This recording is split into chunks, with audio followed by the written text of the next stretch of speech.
Good morning. My name is Stretch Hoff, and I am an interviewer for the Veterans History Project. And today is our great pleasure to have Don Fairbanks with us, and he's going to tell us his story. And so we'd like to just start with where you were born and up through your schooling and how you got in the service, and go from there. Okay, I was born in Toledo, Ohio, December the 17th, 1923. And shortly after that, my dad and mother, of course, moved to Oklahoma.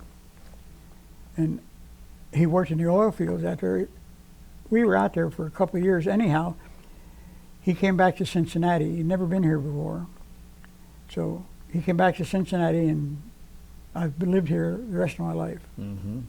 Where'd you go to school here? Well, I went to grade school in Mount Washington, which is one of the suburbs here. Yeah, we lived And near then there. High school, I went to Anderson. Anderson High School, yeah. Anderson. Our children went to Turpin, so Oh, we did- were okay, competitors yeah. there. Yeah. Matter of fact, we grew up my wife and I grew up in Fostoria, Ohio, near Toledo. Do you remember that okay. town? Or No, very little. we used to go to Toledo shopping, so that's Yeah. Okay, so through high school then, tell us how you got in the service or what you did after high school. Well, I always wanted to fly. Ever since I was a kid, I built models and all this sort of thing. And the Japanese bombed Pearl Harbor 10 days before my 18th birthday. And I was in high school then. So I went ahead and graduated in March, I think it was, of 1942. That day I went down to UC and enlisted in the United States Army Air Corps. Wow. How'd you make that decision? Well, I wanted to fly. You wanted to fly? Which is that's the patriotic. So Okay. anyhow, they swore me in, all this kind of stuff. But they didn't call me up until, I think it was September, October. I had to go up to Columbus. Of 42. Yeah, 42. I went up to Columbus. They put me on a train, sent me to Nashville. In Nashville, I started going through, calisthenics and yes sirs, no sirs, all this sort of thing. And in the physical, they failed me for a slight hearing on my left ear. When I was a kid, my cousin yelled in my ear with a cone one day. Oh, geez. So anyhow, it was slightly deaf, so I couldn't go for a pilot. So they gave me a series of tests, and evidently I qualified adequately on 3 of them. One was to be a mechanic, one was to be communications, and the other one was armament. So I volunteered for mechanic. They sent me down to Olmsted Field down in Mississippi to B-24 school, learn all about working on the airplanes. Very, very interesting down there. It was good training. Anyhow, I graduated, I think it was March of 43. Now that was part of was that the Army Air Corps at that time, right? Well, it started out being U.S. Army Air Corps. Right. And I think it was very, very shortly after that, maybe August or September, it became U.S. Army Air Force. Okay. So it was, at that time, U.S. Army Air Force. So they were asking if anybody wanted to volunteer for gunnery school. There you go. I took a very You same wanted to physical. fly backwards. No, I wanted to fly forward, but anyhow, I wanted to go to gunnery school, so they gave me the very same physical I failed for pilot training. And I stayed in the service for a total of 13 years and never failed a physical again. Oh my gosh. But anyhow, they sent me to gunnery school down at Laredo, Texas. And we started firing BB guns. I went to 30 calibers, then to 50 calibers, then in the turret series. Graduated from that, they sent me to Boise, Idaho on a train. Everything was done by train. In fact, all the way through, I guess, World War II, I don't think I ever flew point to point except on the airlines. Other than that, I was on a train someplace. Yeah. But anyhow, where was I going now? You just got through gunnery school? Oh yeah, I went going to to Boise, Boise, and that's where we put on a crew, 10 men, pilot, co-pilot, navigator, bombardier, and then the rest of us are all gunners. I happen to be a flight engineer gunner, another guy's radio man, and so forth. They sent us to Casper, Wyoming. One question. How long have you been out of high school at that point? The day I got out, I enlisted. No, but I mean, since you graduated, and you're in gunnery school, was that like 2 months or 3 months after you graduated? It was several months, yes. Okay. It was continuous. One thing we're So at you're from still the other. just a kid, though, Oh, yeah. You're 18 years old. Anyhow, they sent me to Cache, Wyoming, and that's where we first met the crew. And we lived in, they were little barrack arrangements. And of course, that's where we met other people. Like all the enlisted men lived in an area and all the officers in an area. In the process of our training, we became very familiar with other crew members because we're eating with them, sleeping with them, everything else. Well, we graduated as a crew, and they gave us a vacation, so we all went home, and we came back. We reported back to Kansas City, and I'm kind of Boise, not Boise, not Kansas City, Topeka, Kansas. Anyhow, we reported back as a crew, and this was all new to all of us. I found out later it was completely different from anybody else that went through the same thing. Anyhow, we went to Topeka. Topeka, and they cut our crew in half. There's 2 officers and 3 enlisted men, and they put each group into a B-17, and the B-17s were being ferried to England for operation in England. So we never saw the other crew members. But what had happened, 3 crews of us been through training together. We're all in the same thing. We all flew over to England the same way. I thought everybody did. Most people went by boat. Oh, okay. Anyhow, yeah. We got all the way over to England and got in our outfit. And the first thing they told us, all 3 crews of us, first thing they told us was we were a secret outfit. If they catch us talking to anybody that they don't recognize, we're subject to being shot. Now, if you're 18 or 19 years old, that hits you right. Did you know that was the first time you knew it was a secret outfit? Yes, Yeah. first time. We didn't know it at all. And we were basically on a base with other people, but we're in an isolated area. And in our operation, we flew at night. It was completely a night operation, independent airplanes, one at a time. I mean, nobody saw each other. Everybody went to a specific target. Maybe 2 or 3 people went to the same target, but it was a different time frame. Okay, now explain what your mission was over there. We were to supply the underground, French and Belgian and so forth, with what they needed. It was like any company here, you order a new suit or something, they send it to you. They ordered what they wanted at that specific place. They needed something that this place didn't need or that place didn't need. So these packages are all put together at one place and was set aside till that outfit called for that package. Then they brought it over our base, we put it on an airplane, and took it where we're supposed to go. Great communications. That's wonderful. Pardon? Great communications. Oh, it was excellent. It was all done by radio, which was very unusual at that time. But the underground contacted London by radio and so forth and so forth. Of course, all codes. Right. All code operation. Okay. You were saying earlier, tell us about the size, how many airplanes you had to start with. And Well, when I first got in the outfit, it was brand new, and CIA, which now OSS, had just been formed because England was doing what they wanted us to do. They were supplying us stuff at night, so we didn't have any way to do it. So a general from World War I took over this program. I can't remember his name right now either, but anyhow, he did all the OSS stuff. So then it was completely different than anything we'd had. Of course, we didn't know any different because all group of us are all doing the same thing. We know what we're doing among ourselves and so forth. We never knew what we're carrying or anything like that. The containers we carried were like 6 feet long, and they're about that big in diameter, and they were made in sections. You could get a long container, or you could put several of them together to get the long container. And they put in anything that was requested at a specific spot. They wanted rifles, or machine guns, radios, first aid supplies, anything that they needed was put together in these containers, and we carried 12 of them in our airplane, 6 of them in each of our 2 bomb bays. Those were different. We had 2 bomb bays versus B-17's 1 bomb bay. The containers weighed about 350 pounds apiece, depending on what you put in them. They were put in the same bomb racks we used with the bombs in the bomb bay. Each one of them had a parachute attached that had a cable to the aircraft. So these containers were carried, bomb bays were open, and they were all dropped at the same time.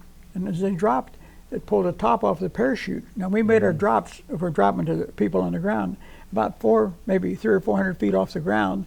And we slowed down to an airspeed of about 140 miles an hour because we couldn't get any slower with that, with the gear down and drag of the bomb bay doors, everything.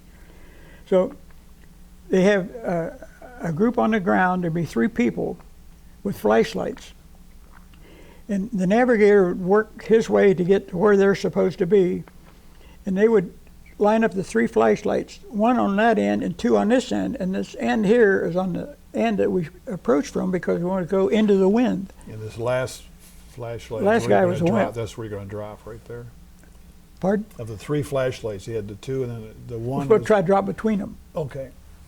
So when we got first board, everything went out.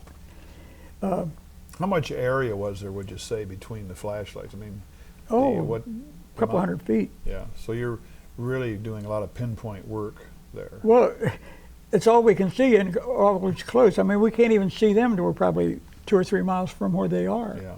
Because, flashlights, even at night, Yeah. sometimes a little hard. Sometimes they use a fire. They build a fire in each spot.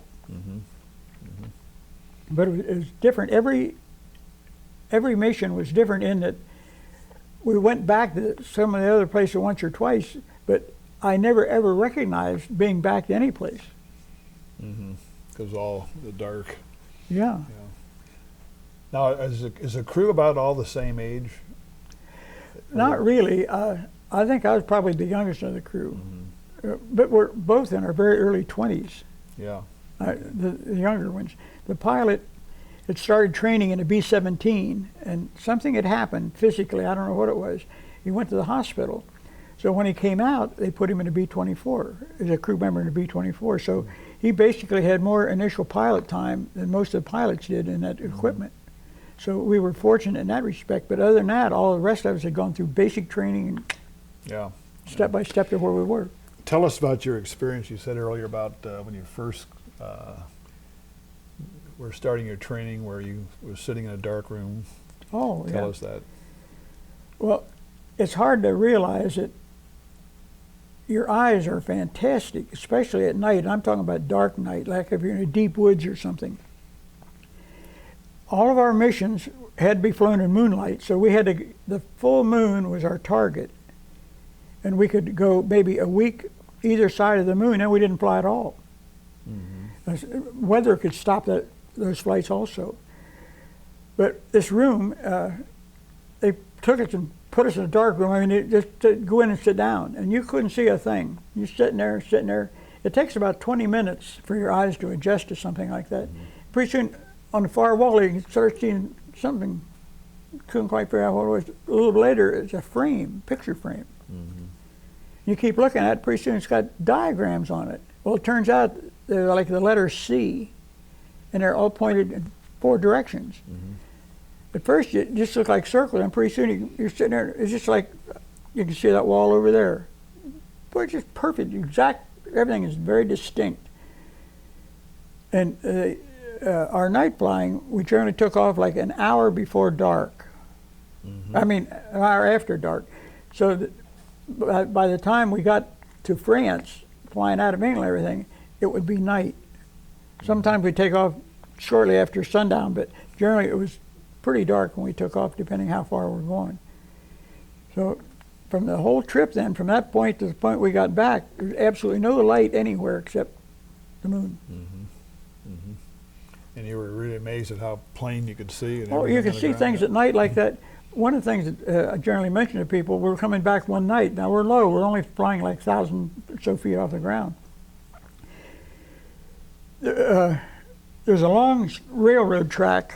We're going this way, and the railroad track was running about like this, a real long one. And way down near that end, there was a train, and he was really puffing smoke out the top. He was probably 10 or 15 miles away, and maybe 20 miles away, coming in our direction. And smoke was just pouring out of that stack. And pretty soon it just quit. What was it? Anyhow, I get back, first thing I do when I get underground, we go to intelligence and he asks all questions about what happened. So I mentioned what happened. He said what that was a train. It's a Germans use. It has anti-aircraft guns mounted on it. And what they do, they take that train and try to put it under the British bomber flows at night. And they move that train anywhere they want to. They said they're just trying to get close enough to you to shoot. But the way we were going and the way they were coming at us, we were getting, the angle was good for us to get away from them too. Yeah. But you see stuff like that. And imagine seeing a train 20 miles away and you see cars on it, flatbed cars. But you could tell it was a train. You knew it wasn't a boat. Yeah. What were tell us the length of your missions, the time and so forth. We you averaged. flew what, 30 missions? 30 total, okay, yeah. I was okay. supposed to fly 25 and D-Day came along. We had, I think D-Day was our 23rd. So bing, bing, bing, they threw 5 more at us. We thought we were going to get 1 or 2 more, but they threw them so fast that we hit the wrong time of the moon. Mm-hmm. So your flights were anywhere from the coast of France, right across from England, down into flights from the airport. Yeah, and very. It generally takes us maybe half hour, 45 minutes to get to France. Mm-hmm. Okay, and they were as long though as you went into southern we France. Averaged. I think our average missions were like 7 hours, something like that. Mm-hmm. Now, when we went into Belgium, they were like 3 or 4 hours, mm-hmm. getting in and back out and so forth. Mm-hmm. So that group grew, you were saying, to what, 80 aircraft? Well, when we started, when we were in the outfit, we had 2 squadrons. Mm-hmm. Each squadron had 6 airplanes. When the war ended, our war ended because D-Day, we didn't have to fly the airplanes so much anymore because putting stuff on shore by boats and everything else. So they were getting all the supplies they needed. They didn't need to use airplanes anymore. So after D-Day, ours really cut down, except we started going to Norway. I never went to Norway. That started right after I left, doing the same thing for the Norwegians. Because half Norway and Sweden, half of it was Germany and half of it was not. How did you get the name Carpetbaggers? The story was that Doolittle, Jimmy Doolittle, was he made general in the Air Force, the 8th Air Force. Anyhow, there's some supplies supposed to go to some place, evidently our place, and somebody didn't know where to send them. And he said, "Well, send them to that carpetbagger outfit." And so it's supposed to have stuck from that. Okay, that's good. Can you tell us about, you were supplying the French resistance, and what was their requirement in terms of various supplies, a lot of the guns? I have no idea. Okay. Because everybody's doing something different, you know. But on your missions, though, you would receive an order from them of what they needed? Well, somebody did. I never did. Yeah. No, they would come through London, come to our base, and then they would decide what airplane's going to carry this particular load. The squadron would. And that was what they did to the squadron. Other than that, they had nothing to do with getting the stuff there or anything. It showed up, supposed to go to drop B.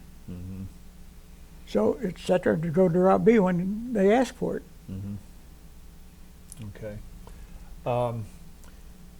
So were you, once D-Day happened, then how much longer were you in the service? You had the 30-some missions. Well, D-Day was the 1st of July. I mean, our last mission was the 1st of July. Okay. So here again, our outfit was different than most other outfits, because we thought everybody did the same thing, flying back and forth like we did. But anyhow, I had a 30-day leave to the States because they wanted us to come back for another tour due to the fact we were where we were to begin with. So they sent me to Wales, and I was there for a couple of days. They put me on an airplane. And C-54, there's other people on it, of course. We flew up to Iceland, over to Bangor, Maine, and got off the airplane, put it on a train, went home to Cincinnati on a train. I was there for 30 days, and I had to report back to Atlantic City. So I report back to Atlantic City, and the rest of the crew is all there.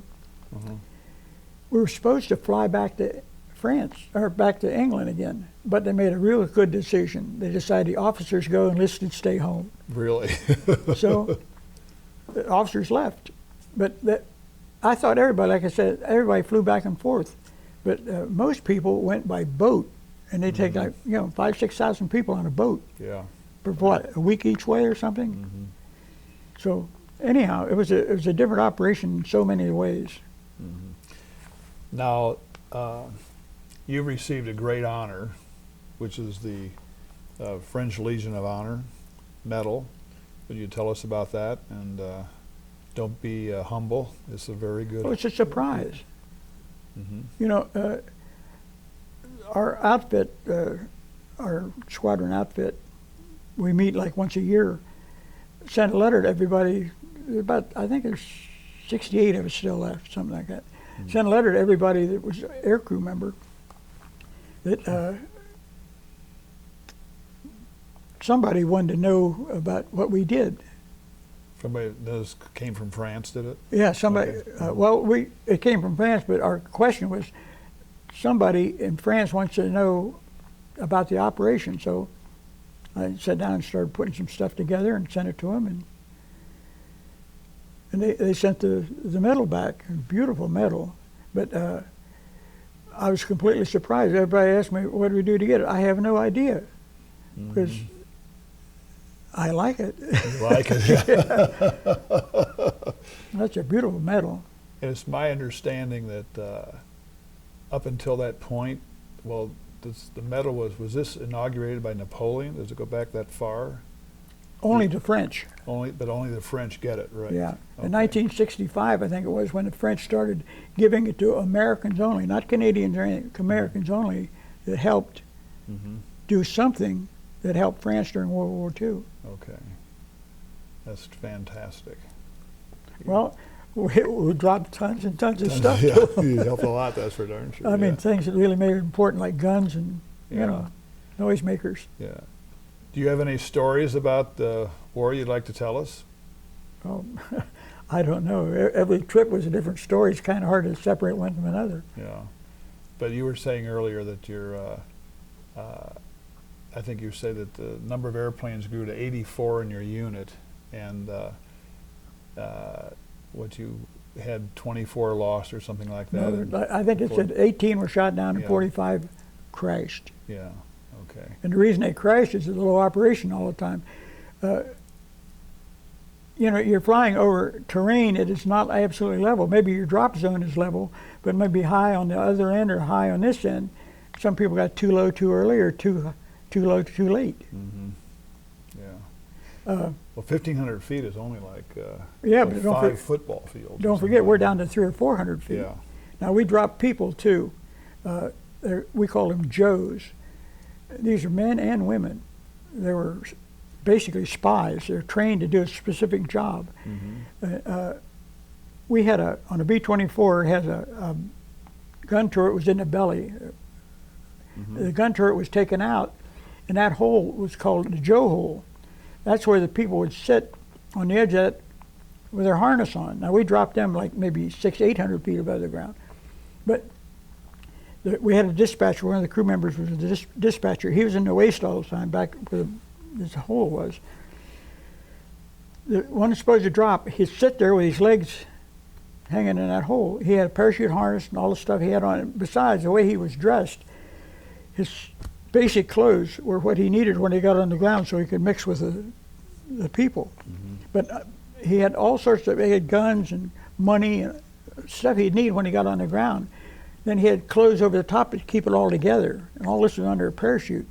Instead of a guy being maybe this big, by the time he put he's this big, you know. Well, anyhow, he would. They placed a light in the section there. It was, I think it was yellow, and when it went green, you went. Well, if you didn't go, the dispatcher helped you. He booted you out the door. Kicked you out the door. Now, This is from the underbelly where the yeah, gun it's a big turret hole was. Yeah. about that big around. And of course, they put a sheeting around the inside so nobody get hurt hitting anything. It's just like a tube about that long, about that high. Yeah. But anyhow, when they would go out, they had the steel cable on their parachute. Now we dropped them, like I say, about 600 to 800 feet. Being in a tail, when they went out and the parachute opens, they're pointed towards me due to the fact they're moving in this direction in the first place. So centrifugal force carries them this way. So they come out and the chute opens and their feet are pointed right at me, and it's maybe like 1, 2 swings, it's on the ground.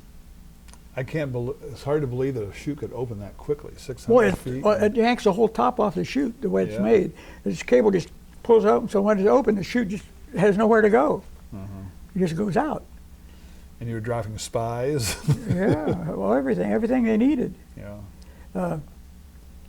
One night we dropped a crew of 3, and they were called Jedburgh teams, and it was 1 American, 1 French, and 1 British.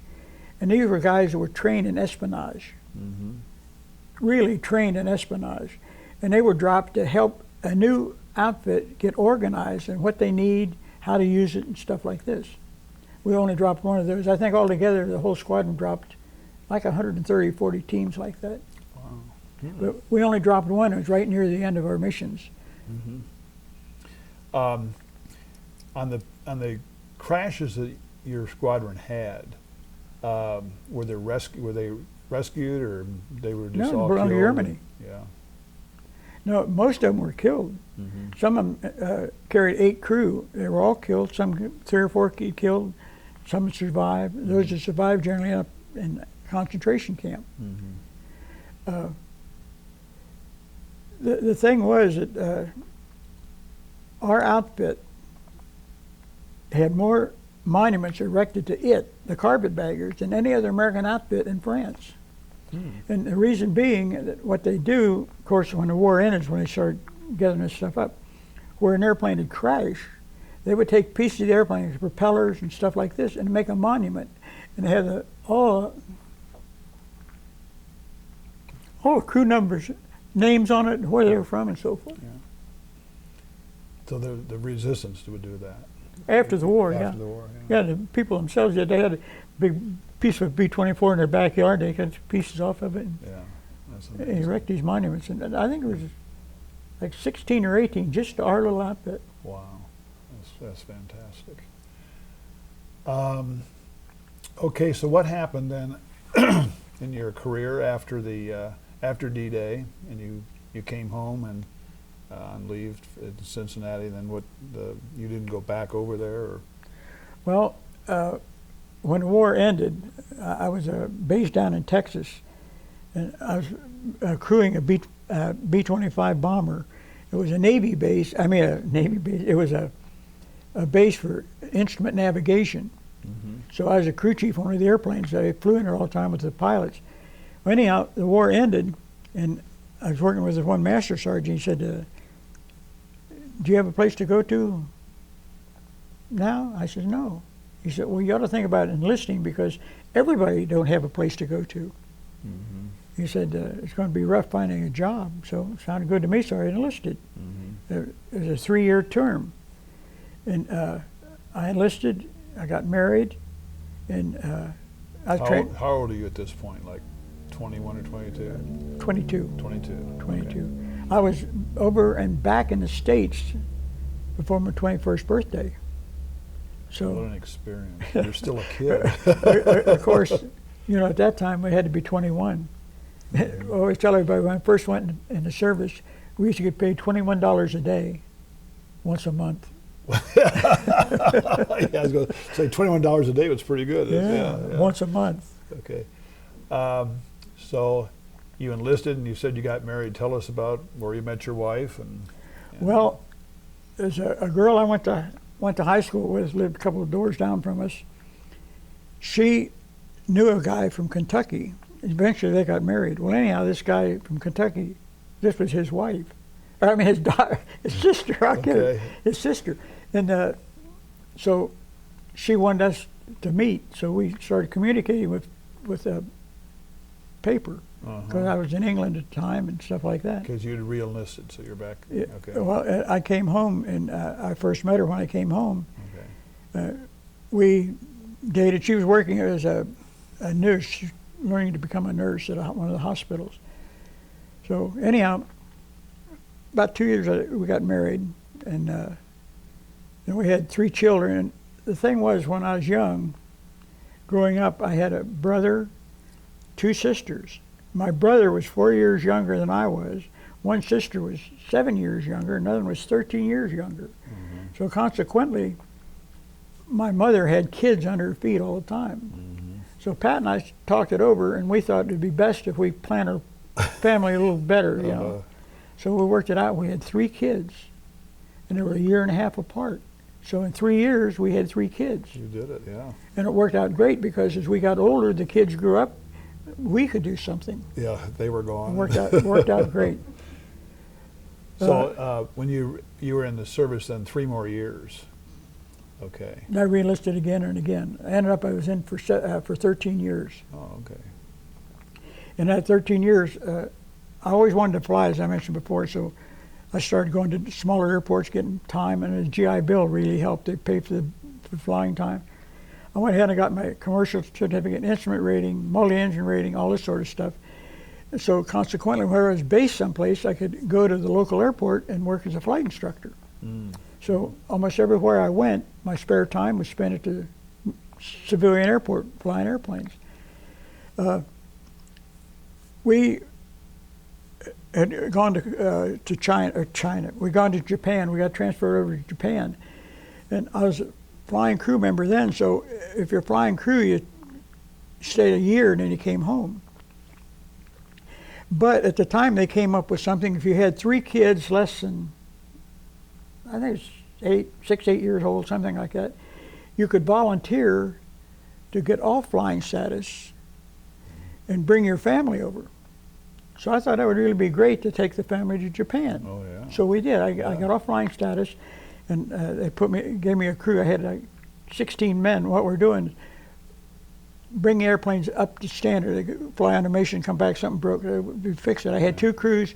Half of them would fix the airplane to go, and they would wait for 1 hour. If it didn't come back, they were off duty. The second crew stood by till that airplane came back. They fixed it. They waited an hour. So we had 2 crews that split time like that. It worked out very, very well. And in fact, the thing was really great. It was like an 8-hour day, 5.5 days a week, so 24 hours a day, 7 days a week. You still getting $21 every day, once a month? Well, not at that time. No, I was a master sergeant then, so I got paid a little better. But anyhow, I went home to get the family and bring them back. We started by a place down in South Texas. And there's a young couple that I'd flown with when I'd home on leave at one of the local airports, a guy and his girlfriend, and he had soloed and she had soloed. So I said to Pat, I said, why don't we just call them, take them to lunch? So we did. We found out that the young lady hadn't been able to solo again. So I said, well, call the airport and get us an airplane. So I went out, and she had a little problem with her landings. So I soloed her. So the guy that ran the operation said, would you like a job as full-time flight instructor? Well, at the time I was in the service, I was on an indefinite enlistment, and at any time after 5 years, I could get out at my own discretion. And I was beyond my 5th year. So I said, well, let me go back to Texas and find out. So loaded the family up, and we went back to down at Harrington, Texas, way down that tip. And I went into our commanding officer and said I had an opportunity to get ice. We can't release you due to the job. We need that kind of a job. Well, you learn one thing when you're an enlisted man. You don't talk to officers, you talk to the senior enlisted man. Okay. Which is a master sergeant, is a chief cook, the chief bottle washer, guy in maintenance and supply. So I went to our chief master sergeant and I said, I have an opportunity to get out. And the captain says no. He said, hell with the captain. He said, be here tomorrow. Uh-huh. Tomorrow he'd completely cleared the airbase. Go home. And you were home? It's that simple. So I went home, picked up my job flying, and I worked for him for 2 years. Now it's home Cincinnati? You're In back in Cincinnati? I Okay. worked for him for 2 years, and then I started my own company. And I started that in 55. No, 57. I got out in 55. I worked for him till 57, started my own company. We started teaching people to fly and everything. And I ran that company, well, basically the rest of my flying life, up until 1993, I guess it was. I had airplanes and helicopters. And Sporty runs a big company here at Claremont County, school, and sells airplane supplies and people supplies and stuff. He says, why don't you come up here and bring your helicopter up here? So I did. I sold the airplane company to somebody else and brought the helicopter company up here, and I was based up at Claremont doing nothing but helicopter teaching. During that time, I was called a flight examiner.